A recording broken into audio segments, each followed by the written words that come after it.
Believe it or not, back to school season is upon us, and Democratic leaders are focusing on helping create partnerships between school districts and colleges to better prepare students for jobs in the future. Governor Tony Evers and the U.S. Deputy Secretary of Education, in addition to the Undersecretary of Education, were all in Madison today for the Unlocking Pathways Summit series in Madison.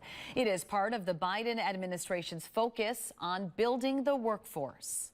We want to exquisitely design systems, not just in the walls of the schools, but across communities that give kids the keys that they need to drive their future.